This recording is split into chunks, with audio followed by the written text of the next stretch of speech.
So I'm going to be doing a little bit of sensory and cognition screening. So I'll start with cognition first.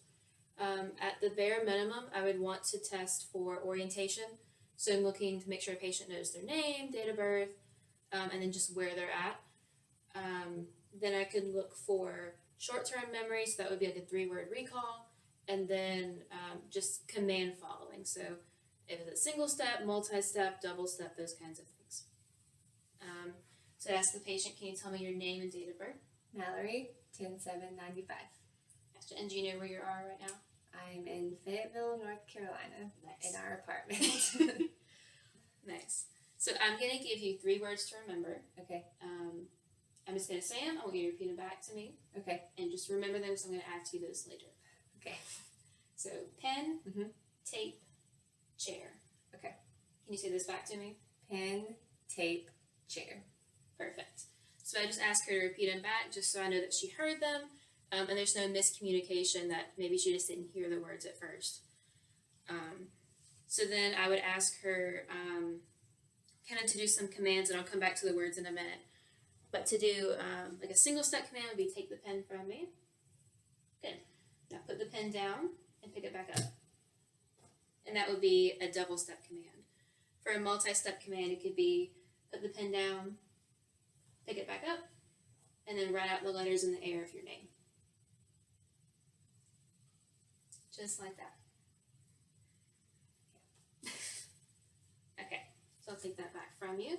Do you remember the 3 words that I told you earlier? Yes. What are those? Pen, tape, chair. Perfect. Okay.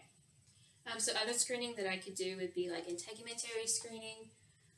So if she were to have any kind of incision, I would want to look at that to see if there's any drainage, any redness, infection, and then also any kind of like bony prominence in case there's a pressure injury of any sort. So just a general overall integumentary, even just like IV sites, to make sure that there's no redness or all the lines are in place. For cardiopulmonary screening, I would just do like a simple blood pressure to get the blood pressure, heart rate, respiratory rate, and then also looking at oxygen saturation.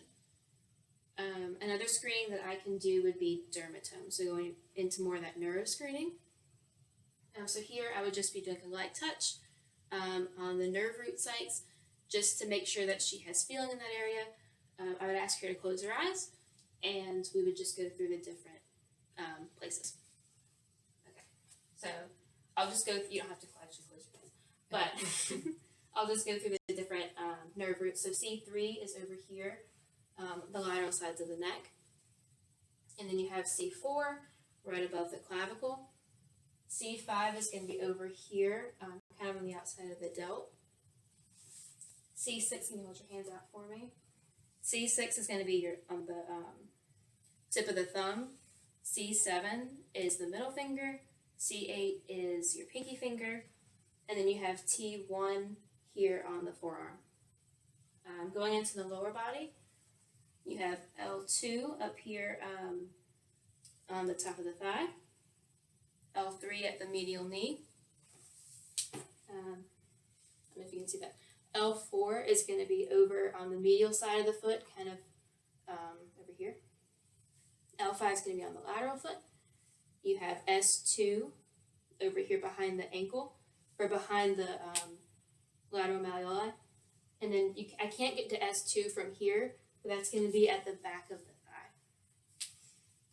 And then very similar to that, we have peripheral nerve testing. So up here, the same place as I would do C5, you have your axillary nerve. Coming down to the hand, right here in the webbing space between the thumb and the first finger, you have your radial nerve. Here, on the tip of the first finger, you would test for your median nerve. On the pinky finger, you would test for your ulnar nerve.